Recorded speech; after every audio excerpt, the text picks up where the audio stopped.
Tu connais bien comment ça marche, toi, les prud'hommes? Waouh, c'est des problèmes ça encore? Mais non, mais au contraire, si t'as un conflit avec ton patron, tu peux le traîner devant les prud'hommes. Ah, genre le traîner par la chemise et tout? J'aime bien l'image. Abuse pas. Non, mais le droit, ça peut être une arme et on n'y pense jamais, en fait. Bah non, parce qu'en même temps, on n'est pas très informé là-dessus. Puis les procédures, c'est des trucs de patron, y a que eux qui gagnent à ces jeux-là. Patron partout, justice nulle part. Ouais, ok. Bon, c'est l'heure de la débauche.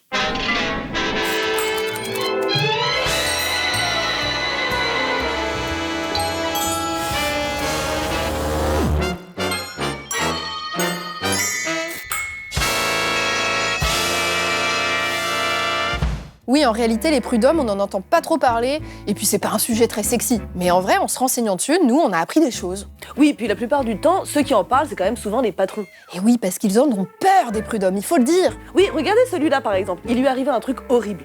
J'ai une employée de 23 ans qui travaille chez nous depuis 1 an et demi, qui fait bien son travail, j'avais rien à la reprocher, sauf que sa petite fille est rentrée en école maternelle, il a fallu qu'elle adapte ses horaires. Son employé doit adapter ses horaires pour s'occuper de son gosse? Mais on est où, là? Non, mais j'hallucine. Et puis en plus, tu vas voir, ce patron, il est hyper généreux. Ils ont 3 semaines l'été, 3 semaines l'hiver, ils ont le lundi de Pâques, le lundi de Pentecôte.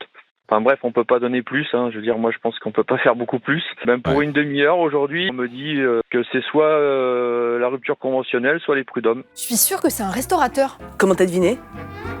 Alors en gros, c'est soit rupture conventionnelle et c'est tous les Français qui vont payer pour cette dame à rester au chômage. Donc aujourd'hui, c'est plus possible, quoi. Si vous faites On pas est la rupture complètement conventionnelle, coincés. elle vous attaque, quoi. C'est Et ça. ouais. Ah ouais, non mais c'est super violent là quand même. C'est même plus du chantage, c'est carrément des menaces. Ouais, enfin, la rupture conventionnelle, c'est un truc qui arrange bien les patrons, peut-être même plus que les salariés. Parce que non seulement ils partent plus vite comme ça, et en plus, il y a moins d'indemnités derrière. Non mais toi aussi, arrête de toujours vouloir défendre les salariés, parce que je crois que tu te rends pas compte jusqu'où ils sont capables d'aller pour se défendre, c'est épouvantable. Épouvantable et consternant.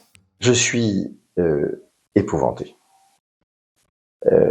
Épouvanté et consterné de la mauvaise foi incroyable et tellement répandue de salariés qui saisissent les prud'hommes pour des situations de harcèlement moral, voire sexuel, totalement inexistantes. Alors lui, bon, c'est un avocat qui fait des vidéos, on en a croisé plein forcément pour faire cet épisode. Alors après, il y en a qui sont super, et puis il y a les autres. Alors bon, bien sûr, il y a des employeurs qui exagèrent, c'est clair, mais dans ces cas-là, il faut quand même juste rappeler une chose, le salarié a toujours une possibilité, c'est la liberté de démissionner. S'il n'est pas d'accord, si il considère que la vie est impossible, eh bien, il démissionne. Ben voilà, vous voyez, c'est pas compliqué. Barrez-vous, traversez la rue, faites n'importe quoi, mais surtout, ne demandez pas d'indemnité. Ah non, surtout pas, et même pas en cas de harcèlement ou de patron qui exagère. Non, mais plus sérieusement, ça c'est un avocat qui cherche des clients fortunés. Donc bon, pour ça, rien de mieux que de les traiter en victimes, des affreux travailleurs. Mais bref, passons. Aujourd'hui, nous, on va voir comment ça fonctionne si vous traînez votre patron devant la justice. On va vous montrer un petit bout de séance au prud'homme pour vous montrer l'ambiance avec ce documentaire qui a été diffusé en 2021 sur France 3, Ça finira au prud'homme, de Julie Talon. Par exemple, dans cette scène, on a un salarié à qui on a fait signer une lettre de démission contre sa volonté, et c'est un défenseur syndical qui le représente. Vous m'avez donné un courrier à signer. Ne sachant ni lire ni écrire, je vous ai fait confiance. J'ai signé le document et suis parti. Le 20 avril, j'ai reçu des documents de votre part. Je les ai montrés pour que l'on me dise ce que vous m'aviez écrit. Et là, j'apprends que j'ai démissionné. Non, mais encore un patron qui exagère, sans doute. La seule solution que j'ai à ce moment-là, c'est qu'il démissionne. Ce monsieur me dit, et je le sais, il ne sait pas écrire. Donc qu'est-ce que je fais? Moi, je l'aide à écrire sa lettre de démission. Vous dites que vous êtes proche de vos salariés. Pourquoi n'avez-vous pas proposé une rupture conventionnelle plutôt qu'une démission? Parce que j'ai pas eu le temps, en fait. Parce qu'il m'a dit, lui m'a dit, moi c'est terminé, je veux finir tout de suite. Il m'a pas dit, il faut qu'on trouve une solution pour que je puisse faire une autre activité. Il m'a dit, c'est rompu maintenant, c'est terminé. Ouais, mais la défense, mais pire défense, là. Oui, bon, d'accord, parfois les travailleurs, ils vont devant les prud'hommes pour de bonnes raisons, mais en même temps, qui protège les patrons? Est-ce qu'ils ont une institution pour eux? Mais qu'est-ce que tu racontes? Les patrons aussi, ils peuvent saisir les prud'hommes. Oui, bon, après, on dit beaucoup que quand même, Quoi? c'est toujours les employés qui gagnent. Ah bon? Oh mais ça alors, ça m'étonnerait. Rien qu'en lisant les explications du fonctionnement des prud'hommes sur le site du gouvernement, ils insistent sur le fait que l'avocat n'est pas obligatoire. Mais déjà, comment tu veux connaître les règles d'un endroit où t'as jamais mis les pieds, te défendre correctement, ou même ne serait-ce qu'avoir toutes les pièces nécessaires dans ton dossier si t'es pas aidé par un avocat? T'inquiète pas que l'employeur, lui, il en aura un d'avocat. Et en général, ils y vont pas avec le dos de la cuillère pour attaquer les travailleurs et travailleuses. Je m'étonne un peu de l'absence de Madame Patomon, qui a saisi la justice, qui demande 70 000 € dommages et intérêts, et qui est au chômage et à la recherche d'un emploi, mais qui ne juge pas utile manifestement de se présenter je devant peux la vous justice. répondre, elle est en formation Pôle emploi D'accord, cette c'est semaine. dommage qu'on Bah ouais, mais c'est... que ça ne soit pas Vous avez la réponse. justifié. J'ai la réponse, je vous en remercie. C'était du Amélie Oudéa-Castéra à l'oreille. Oui, enfin en tout cas, heureusement que cette chômeuse, elle avait une avocate. T'imagines la boucherie sinon là? Ok, que les avocats soient prêts à tout pour défendre leur parti, c'est normal, c'est leur boulot. Mais ceux qui jugent les affaires au prud'homme, c'est pas des professionnels du droit, c'est des gens comme toi et moi. En fait, le Conseil des prud'hommes, c'est une instance bizarre, un modèle unique en Europe si on en croit le site du gouvernement. Les prud'hommes, c'est une instance paritaire composée de 4 conseillers prud'homaux nommés pour un mandat de 4 ans, 2 représentants des salariés et 2 représentants des employeurs. Et ils s'entendent, tous ces gens-là? Non, parce que quand même, ils ont pas les mêmes intérêts. Oui, ça crée des situations cocasses. Regardez ce qu'en dit une conseillère représentante des salariés, elle est retraitée de la Caisse d'épargne d'Île-de-France et syndiquée à la CGT. On va essayer de travailler là-dessus avec des gens qui sont autres, qui sont différents, qui sont nos ennemis de classe quand on est au boulot, et qui là deviennent des partenaires à égalité avec nous. C'est-à-dire que là, il n'y a plus de lien de subordination. Ça veut dire qu'à la même table de délibération sont assis employeurs et employés pour arriver à une décision ensemble. Non mais attends, c'est pas possible. Parce que même s'ils sont pas dans la même boîte, entre un patron et un travailleur, c'est quand même pas la même vision du travail. C'est un conflit de logique entre nous, c'est plus un conflit de classe, c'est un conflit de logique. Écoutez, c'est paritaire, c'est ça la démocratie. Moi, ça me paraît quand même complètement déséquilibré. Ça peut pas marcher. Écoute, un exemple un peu hardcore, mais si tu prends des femmes qui sont victimes de violences conjugales, tu les mets dans la même pièce que des mecs qui sont auteurs de violences conjugales, ça fait pas sens. Non mais là t'abuses, c'est trop. C'est pas comparable, le monde du travail c'est pas si violent, on n'est plus à l'époque de Germinal quand même. Ah, c'est ce que tu crois? Tu vas voir, le mois prochain, on va parler des morts au travail, tu vas adorer. Non mais après on sait pas, peut-être que les conseillers prud'homaux ils sont super sympas. Mais on s'en fout qu'ils soient sympas, c'est pas le problème. On s'en fout qu'ils aient des enfants, un chien. Non mais tu t'es pris pour qui, Karine Le Marchand? On n'est pas forcément dans l'humanitaire, l'associatif, c'est-à-dire dans l'aide au prochain. On rend la justice. Et la justice, c'est pas forcément la morale. Bon, vous l'aurez deviné, c'était pas difficile, ça, c'est le patron. Ok, mais c'est quoi le profil de ceux qui siègent au Conseil des prud'hommes?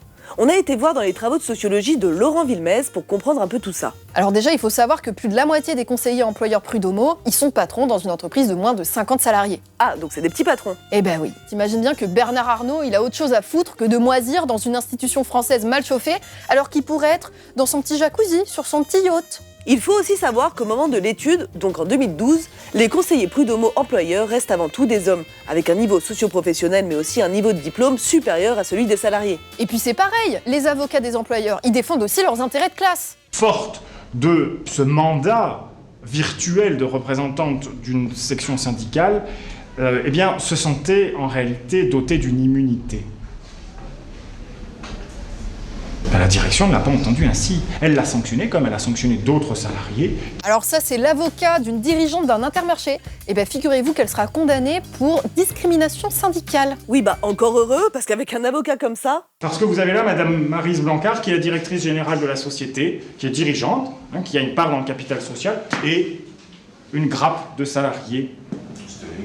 C'est très élégant. Oui, ça je dois dire que la grappe de salariés, franchement, maître, vous auriez pu vous abstenir là.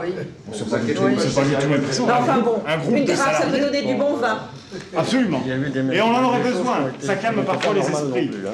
Et mon enfin, là, confrère. les salariés sont présents. ce qu'il a dit, c'était pas bien non plus. Un groupe. Qu'est-ce qu'il a dit là? Non, on s'en fiche, faut qu'on avance là. Non mais moi je suis sûre que c'est un des juges employeurs. Vous voyez, on vous capte direct qui est qui là. Oui, bon. Heureusement, les représentants des salariés conseillés au prud'homme, ils se laissent pas faire. La plupart sont syndicalistes à côté et ils font pas mal de permanences pour aider les travailleuses à comprendre leurs droits. En fait, c'est une lutte des classes sans conflit apparent, presque pacifiée par le droit. Enfin, en tout cas, nous, on a eu cette impression quand on a fait des recherches sur les prud'hommes. Oui, et en fait, on voit très vite que c'était un peu ça le but, effectivement. Historiquement, c'était d'apaiser les travailleurs. Les résultats de plusieurs recherches menées à des échelles locales permettent de pointer la caractéristique principale des prud'hommes au XIXe siècle. Institution de maintien de l'ordre social face au risque du désordre républicain et socialiste. Elle est prise dans une logique paternaliste dont la marque principale est le souci de conciliation et d'équité. Derrière cette constante préoccupation se cache en effet une idéologie de la concorde, bien faite pour éviter la transformation des différends en litiges et éventuellement en conflits. En fait, on pourrait dire que les prud'hommes forcent à faire des compromis entre deux parties pourtant inconciliables. Oui, après on pourrait se dire, c'est pas mal, ça a au moins le mérite d'exister. C'est bien une institution où on peut forcer les patrons à rendre des comptes. Oui, la preuve, les chefs d'entreprise, ils détestent le concept des prud'hommes. Et qu'est-ce qu'ils font dans ces cas-là ? Ils demandent aux politiques de changer le système. Et s'ils sont proches du gouvernement en place, ça aide. C'est pas le genre de nos gouvernements de céder aux caprices du MEDEF. Oh non. Le Conseil des prud'hommes est attaqué par les politiques menées depuis des années. En 2008, avec Sarkozy, il y a eu la création de la fameuse rupture conventionnelle dont on vous parlait au début. Ça, c'est une façon de se débarrasser d'un travailleur sans avoir à le licencier, et c'est comme ça que les patrons font des économies sur le dos de la collectivité notamment. En 2016, avec Hollande, on a eu la loi El Khomri, qui a encore plus facilité les licenciements, et qu'est-ce qu'on retrouve là-dedans ? La loi Macron. Et rien que le nom, tu sais que ça va être un carnage. C'était déjà il y a plus de 10 ans, et ça a rendu un grand service à la bourgeoisie. Cette ambition, c'est celle qui veut créer, investir, entreprendre, travailler, et c'est celle que nous devons donc épauler, renforcer. Et aujourd'hui, elle est trop souvent bridée dans notre pays par la défiance, ou la complexité, ou les corporatismes qui l'empêchent de se déployer. Ah ouais, j'en peux plus qu'on bride comme ça ma rage d'entreprendre. Parmi les mesures déployées, il y a la réduction du délai de saisie des prud'hommes, et puis il y a la mise en place de barèmes d'indemnité. Et oui, parce que maintenant il y a un barème qui est basé sur l'ancienneté, c'est-à-dire qu'il y a un plafond, il y a une limite à pas dépasser. Mais ça c'est n'importe quoi. Depuis quand on met un barème à des juges? C'est hyper infantilisant. En plus, ils ont une grosse médaille et tout. Et enlever aux juges une capacité d'appréciation de préjudice. Je pense pas que ce barème, qui est applicable au Code du travail, les juges de la magistrature civile l'auraient accepté. Et oui, c'est vrai ça. Pourquoi il y a des contraintes seulement sur le droit du travail ? Et puis pardon, mais regardez ça, c'est juste incroyable. Il y a carrément un simulateur officiel des indemnités en cas de licenciement abusif. C'est littéralement comme donner une autorisation tacite de violer la loi contre une amende. Voilà, c'est super. N'hésitez pas à regarder combien votre licenciement peut coûter à votre employeur. Vous verrez, c'est pas cher. Ah ouais, ça vaut le coup, hein. Mais ça, c'est un grand service rendu au patronat. Non seulement ils peuvent anticiper les coûts, et surtout, comme c'est plafonné, ils savent combien ça va leur coûter. Oui, par contre, de l'autre côté, le travailleur, lui, il aura des indemnités complètement réduites. Et 6 mois de salaire d'indemnité, c'est même pas le salaire du PDG. Donc arrêtons de venir dire aujourd'hui que c'est un frein à l'embauche. C'est une ineptie, et je dirais même c'est un scandale et un mensonge de la part de nos politiques. Autre changement, les salariés auront désormais 1 an pour saisir les prud'hommes. Un délai réduit qui pourrait bien diminuer le nombre de procédures judiciaires. Et oui, dans ce cas-là, le travailleur, il va se poser 2 fois la question avant d'aller au prud'homme. Est-ce que ça vaut le coup? Et si je perds? Et si je ne gagne que des miettes? Oui, puis forcément, tout ça, ça entraîne aussi une baisse des saisines. Parce que déjà, il n'y avait pas grand monde qui saisissait les prud'hommes, mais apparemment, c'était déjà trop. Dans leurs décisions, les juges seront désormais assujettis à un barème. Une révolution dans une institution pourtant peu saisie par les Français. C'est difficile de faire la démarche, de devoir aller confronter son patron devant un tribunal. C'est pas rien. Le contrat de travail, il est inégal de base. Et puis les employeurs, ils ont souvent plus de connaissances du droit, de l'administratif et plus de moyens, bien sûr. Ils partent avec un avantage. Côté salarié, ça demande du temps, de l'argent, et puis on n'a pas forcément connaissance des aides. Puis ces changements de loi, comme toujours, c'est pour nous faire avaler que ces avantages donnés aux entreprises, ça permettra plus d'embauches. Permettre de licencier plus facilement, c'est bon pour l'emploi, alors que recruter, c'est un risque. Ah bon ? Qu'on sache à l'avance comment les choses vont se passer si jamais ça se passe mal, ça me paraît de nature à rassurer les acteurs économiques qui vont prendre le risque d'embaucher. Parce qu'aujourd'hui, l'embauche, ça devrait être une opportunité et ça devient un risque. En fait, c'est carrément une demande du MEDEF, cette histoire. Ils le disent eux-mêmes. Ils pourront prévoir dans leur budget les licenciements abusifs. Ce dispositif va apporter de la sécurisation pour le chef d'entreprise qui connaîtra à l'avance les montants maximums et pourra provisionner en connaissance de cause. Bon là c'est un peu caricatural, on a l'impression que le mec il fait des gros clins d'œil à ses copains, du genre allez les gars, préparez les licenciements en masse, on s'en fout. Ouais, puis en cas de pépin, on a toujours droit à l'erreur.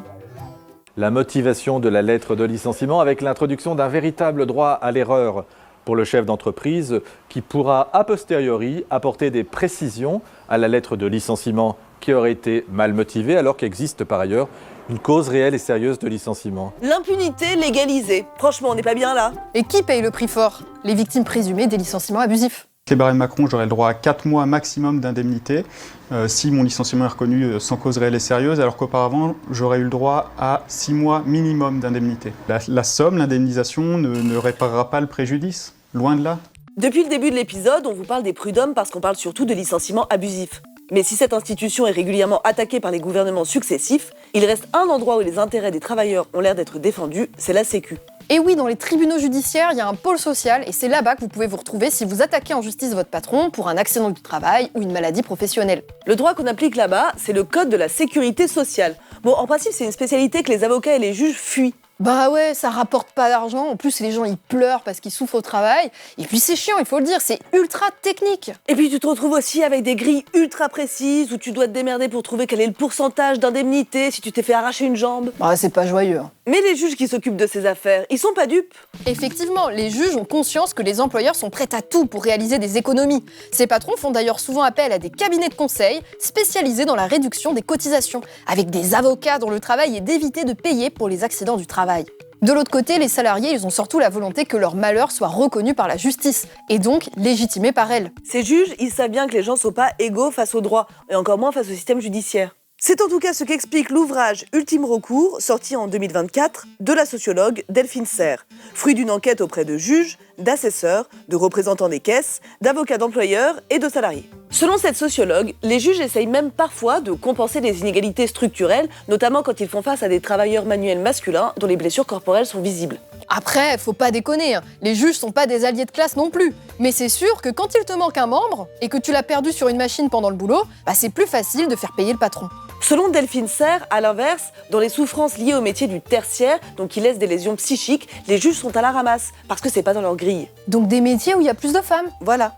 Donc en fait, les femmes, elles ont moins d'indemnités, parce qu'on le rappelle que les indemnités, c'est lié au salaire, puis en plus, derrière, leurs souffrances au travail, elles sont pas reconnues. Super. Alors, la sociologue dit, je cite, que le droit appliqué par ces juges est aveugle aux effets de la ségrégation sexuée du monde du travail. Ouais, enfin ça, les féministes matérialistes, elles le disent depuis des décennies, elles alertent sur l'exploitation spécifique des femmes. Faut se mettre à la page, les juges, là. Sinon, un des motifs qui se retrouvent régulièrement devant les tribunaux judiciaires, c'est le travail dissimulé. Certains de ces procès ont été largement médiatisés parce qu'ils ont mis en cause de grosses boîtes et leurs nombreuses victimes. C'est le cas par exemple de la plateforme Deliveroo qui a été condamnée à plusieurs reprises et encore récemment, comme quoi la justice, ça ne dissuade pas toujours. En fait, l'entreprise elle cherche à faire passer ses coursiers pour des indépendants, donc des auto-entrepreneurs. Pourtant, s'il y a un lien de subordination qui est établi, c'est ce que les tribunaux ont vu, bah, ils devraient avoir un contrat de travail, un CDD au moins. Les condamnations sont très claires. La juridiction a même retenu que les coursiers étaient une simple variable d'ajustement pour cette société. C'est important parce qu'aujourd'hui, ils sont victimes de ces pratiques. Ils ont ressenti justement ce statut de simple variable d'ajustement pendant des années et des années. Encore aujourd'hui, des coursiers se voient rompre leur contrat parce qu'ils ne sont pas allés assez vite dans les livraisons. Ils peuvent voir aussi leur contrat rompu, par exemple, parce qu'ils n'ont pas suivi l'itinéraire optimum selon Deliveroo. Franchement, c'est assez désespérant parce qu'on a l'impression que le système va dans leur sens, que c'est la grosse impunité puisque malgré les condamnations, les boîtes continuent de tricher. Oui, mais du côté des travailleurs, c'est l'un des seuls moyens d'obtenir des victoires ou au moins des indemnités. Et puis des fois, ça fait mal à l'image des boîtes. Et ça, on prend. Ta mère vous exprès d'aller les gars, sans parler de on est tous à travailler tous les jours. Je viens d'en parler, monsieur, en fait. Bah non. Aux livreurs qui nous font confiance, qui sont plus de 20 000 en France aujourd'hui, je peux le dire. Deliveroo reste engagé à vos côtés de la même manière que qu'est-ce que vous faites concrètement pour changer les conditions de ces livreurs? Merci. Il y a quand même eu des grands procès en lien avec le travail qui sont devenus des affaires emblématiques en France, comme par exemple celui de France Télécom et le harcèlement moral en 2019. Madame la Présidente, messieurs, dames, membres de la Cour, ce procès est politique. L'histoire de la souffrance de mon père est politique, car elle est le fruit de la politique de l'entreprise France Télécom Orange, de son actionnaire principal et de ses dirigeants. Ça, c'est un extrait du documentaire Par la fenêtre ou par la porte. Le nom du documentaire vient en fait d'un commentaire d'un des dirigeants de France Télécom qui dit qu'il poussera les gens à démissionner et qu'ils partiront, que ça soit par la fenêtre ou par la porte. Et oui, ça fait bien référence aux salariés qui se défenestrent. Ah oui, parce qu'ils font même pas semblant en fait. Bon, en tout cas, ce qu'on apprend dans le docu, c'est que les procès contre les entreprises, ce sont de très, très longs combats, où les victimes doivent lutter collectivement pour essayer de se faire justice, et c'est d'une grande violence. Tout a été réduit, tout a été diminué, tout a été rogné. Donc clairement, à la sortie du délibéré de la Cour d'appel, on est, quand je dis on, moi et ma famille et d'autres parties civiles, il me semble, d'après les discussions qu'on a eues, extrêmement déçus, inquiets, outrés et révoltés. Ce qui est exceptionnel, c'est qu'on ait pu monter une affaire pénale. Il faut bien comprendre qu'à ces altitudes-là, celle du grand patronat, la justice pénale ne passe plus. Et même à un niveau un peu inférieur du moyen patronat, elle ne passe pas. On pense aussi au procès lié à l'amiante, où la reconnaissance des maladies professionnelles est très dure à obtenir. C'est après, en côtoyant les autres veuves de l'amiante, c'est là que j'ai dit non, c'est pas possible, il faut qu'on continue de se battre. Pour nous qui sommes malades, ceux qui sont décédés, que voulez-vous faire? On n'y peut plus rien. Mais il faut absolument qu'il y ait ce procès pénal. Il ne faut pas que les empoisonneurs se disent de toute manière, on peut empoisonner en toute impunité, rien ne va nous arriver.